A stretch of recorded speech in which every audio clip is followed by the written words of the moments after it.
Elvis Presley entra dans une bijouterie de Memphis en 1958 avec 3 amis, vêtus simplement, sans chapeau, sans lunettes, sans rien qui le distingue d'un jeune homme ordinaire qui passe son samedi après-midi à regarder des vitrines.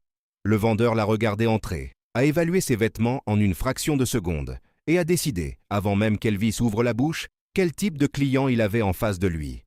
Ce détail est important, parce que tout ce qui s'est passé ensuite dans cette bijouterie est né de cette décision prise en moins d'une seconde par un homme qui croyait savoir lire les gens. Memphis en 1958 était une ville en mouvement. La musique sortait des clubs de Beale Street jusque dans les rues. La radio jouait des choses que les gens n'avaient jamais entendues 10 ans plus tôt. Et il y avait dans l'air cette sensation particulière que quelque chose était en train de changer, que les anciennes règles ne s'appliquaient plus tout à fait de la même façon. Mais dans certains endroits, les anciennes règles tenaient encore très bien. Et une bijouterie du centre-ville de Memphis, avec ses vitrines propres et son parquet ciré et ses vendeurs en costume, était exactement ce genre d'endroit. Elvis avait 23 ans. Il avait sorti Heartbreak Hotel 2 ans plus tôt.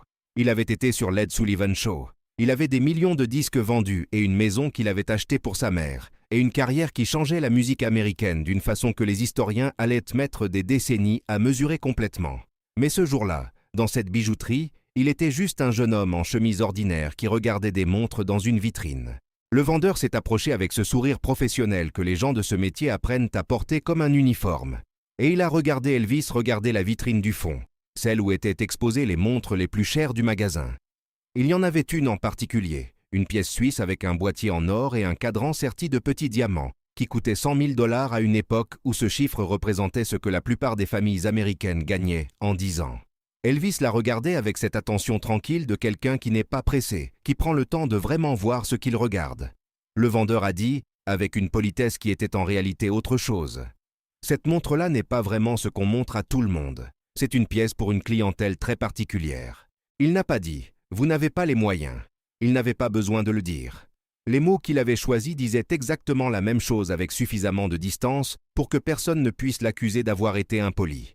Un des amis d'Elvis a regardé le vendeur. Puis il a regardé Elvis. Il attendait de voir ce qui allait se passer, parce qu'il savait ce que le vendeur ne savait pas. Elvis n'a pas changé d'expression. Il n'a pas rougi. Il n'a pas répondu avec l'argent. Il n'a pas sorti de portefeuille pour démontrer quoi que ce soit. Il n'a pas dit son nom pour voir la tête que le vendeur ferait. Il a juste regardé la montre encore une seconde. Puis il a lentement tourné les yeux vers le reste de la vitrine, vers les modèles plus simples, ceux en acier, ceux sans diamant, ceux qui coûtaient de quelques dizaines de dollars et qui étaient destinés à cette clientèle ordinaire que le vendeur avait décidé qu'Elvis représentait.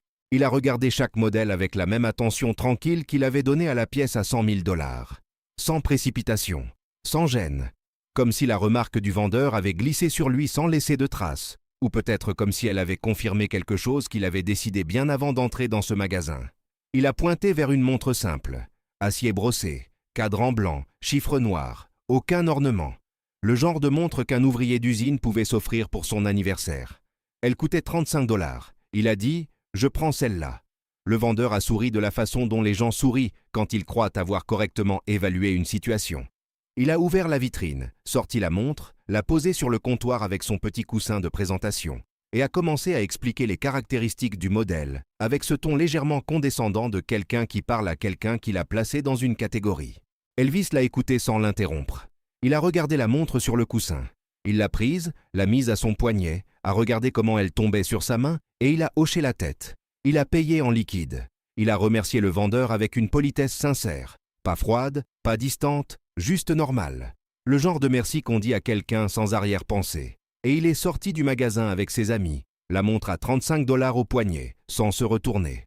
Sur le trottoir, un de ses amis lui a demandé pourquoi. Pas pourquoi il avait acheté la montre simple, mais pourquoi il n'avait rien dit. Pourquoi il n'avait pas corrigé le vendeur. Pourquoi il n'avait pas laissé la situation se retourner. Parce qu'elle se serait retournée spectaculairement si Elvis avait simplement dit son nom. Elvis a marché quelques pas avant de répondre. Puis il a dit quelque chose que son ami a répété pendant des décennies après, à chaque fois que quelqu'un lui demandait comment était vraiment Elvis Presley en dehors des projecteurs. Il a dit « Un homme qui a besoin que les autres sachent ce qu'il vaut n'a pas encore compris ce qu'il vaut ». Il portait cette montre à 35 $ lors de plusieurs apparitions publiques dans les mois qui ont suivi. Des photographes l'ont immortalisé à son poignet lors de séances photos et d'interviews. Personne ne lui a jamais demandé pourquoi il portait une montre aussi simple. Ou peut-être que certains l'ont demandé, et qu'il a répondu avec cette même économie de mots qui caractérisait la façon dont il parlait des choses qui comptaient bien vraiment pour lui. Ce qui est remarquable dans cette histoire, ce n'est pas le geste lui-même. C'est ce que le geste révèle sur la façon dont Elvis comprenait la différence entre la valeur et le prix. Il avait grandi à Tupelo, Mississippi, dans une maison à 2 pièces que son père avait construite lui-même et perdue quelques années plus tard, parce que la famille ne pouvait pas rembourser le prêt. Il avait connu la pauvreté avec cette intimité particulière, que seuls les enfants qui la vivent comprennent vraiment. Cette façon qu'elle a de s'installer dans les détails quotidiens, dans ce qu'on mange et ce qu'on ne mange pas, dans les chaussures qu'on répare plutôt que de remplacer, dans les décisions que les parents prennent à voix basse pour que les enfants n'entendent pas. Cette enfance ne l'avait pas rendu amère, elle l'avait rendu précis sur ce qui avait de l'importance et ce qui n'en avait pas.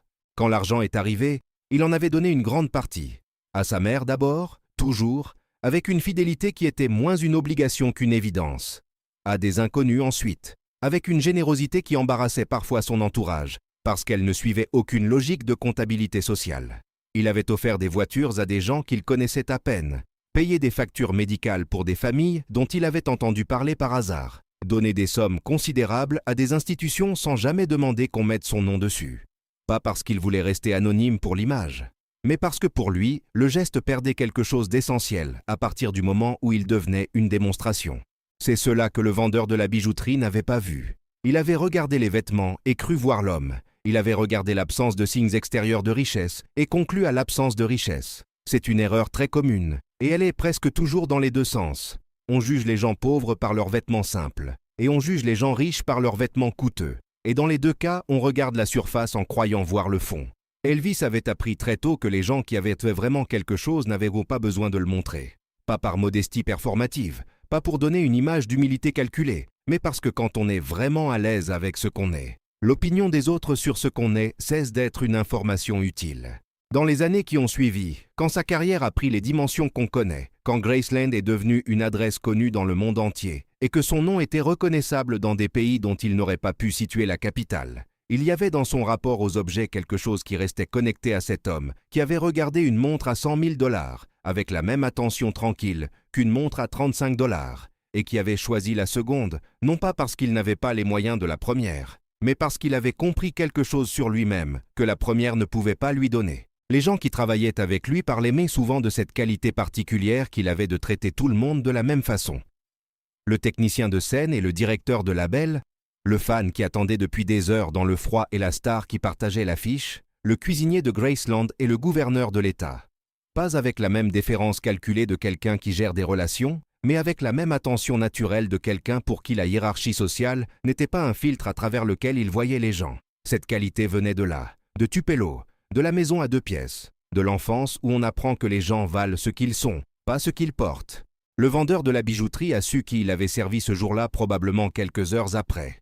Quand un des amis d'Elvis, incapable de garder le secret plus longtemps, a raconté l'histoire à quelqu'un qui l'a raconté à quelqu'un d'autre. On imagine sans peine le moment où cette information est arrivée à cet homme, la façon dont il a repassé dans sa tête chaque détail de l'échange, chaque mot qu'il avait choisi, le sourire avec lequel il avait sorti la montre à 35 $ de la vitrine. On imagine la gêne, peut-être quelque chose de plus durable que la gêne. Mais ce qui est remarquable, c'est qu'Elvis n'avait rien fait pour que ce moment arrive. Il n'avait pas laissé de fil à tirer. Il n'avait pas organisé la révélation. La leçon que le vendeur a reçue ce jour-là, il se l'est donnée lui-même, simplement en apprenant qui il avait décidé d'ignorer. La montre à 35 $ est entrée dans la légende privée d'Elvis, de la façon dont entrent les détails qui disent quelque chose de vrai sur quelqu'un. Pas les grands gestes, pas les moments spectaculaires, mais les petits choix faits quand personne ne regardait, ou plutôt quand tout le monde regardait mais que personne ne savait encore ce qu'il regardait. Ce que cette histoire garde vivant après toutes ces décennies, ce n'est pas l'humiliation du vendeur. Ce n'est pas la richesse cachée d'Elvis. C'est cette phrase dite sur le trottoir de Memphis, à un ami qui lui demandait pourquoi il n'avait rien dit. Un homme qui a besoin que les autres sachent ce qu'il vaut n'a pas encore compris ce qu'il vaut. Cette phrase fonctionne comme une clé. Elle ouvre quelque chose sur la façon dont on traverse le monde, sur ce qu'on cherche dans le regard des autres, sur la différence entre exister pour soi-même et exister pour la confirmation que les autres vous donnent de vous-même. La plupart des gens vivent avec ce besoin comme avec une faim chronique qu'ils ne reconnaissent pas toujours. Le besoin que quelqu'un valide leur travail, leur style, leur succès, leur intelligence. Le besoin que la salle se retourne quand ils entrent. Le besoin que le vendeur comprenne à qui il parle. Elvis, ce jour-là, n'avait pas ce besoin. Ou peut-être qu'il l'avait eu et qu'il avait appris à s'en défaire. Ou peut-être que Tupelo le lui avait épargné d'une façon que ni la richesse ni la gloire n'avaient réussi à lui redonner. Il y a des gens qui grandissent dans le manque et qui passent le reste de leur vie à essayer de le combler avec des choses visibles, des choses qu'on peut montrer, des choses qui disent aux autres « Regardez jusqu'où je suis arrivé depuis là où j'ai commencé ». Ce n'est pas un défaut, c'est une réponse humaine à une douleur réelle. Mais c'est une réponse qui ne ferme jamais la blessure complètement, parce que la reconnaissance des autres est une eau qui ne désaltère pas vraiment, qui donne soif à nouveau presque aussitôt. Elvis avait trouvé autre chose, ou peut-être qu'il l'avait toujours su, et que la bijouterie de Memphis n'a fait que le révéler dans une situation où on pouvait le voir clairement. Vous aussi, vous allez avoir des moments où quelqu'un va décider ce que vous valez avant que vous ayez ouvert la bouche, où quelqu'un va regarder ce que vous portez, ce que vous conduisez, l'adresse que vous donnez, le titre que vous n'avez pas encore, et va placer une limite autour de vous avec la certitude tranquille de quelqu'un qui croit savoir lire les gens. Dans ces moments-là, la question n'est pas comment leur prouver qu'ils ont tort. La question est, est-ce que vous avez besoin de le leur prouver? Parce que la réponse à cette question dit quelque chose sur là où vous en êtes avec vous-même que aucune montre, aucun titre, aucun chiffre sur un compte en banque ne peut dire à votre place. Elvis est sorti de cette bijouterie avec une montre à 35 $ et quelque chose d'infiniment plus précieux. La preuve, donnée à lui-même et à personne d'autre, qu'il savait exactement ce qu'il valait et que cette valeur n'avait pas besoin de vitrine.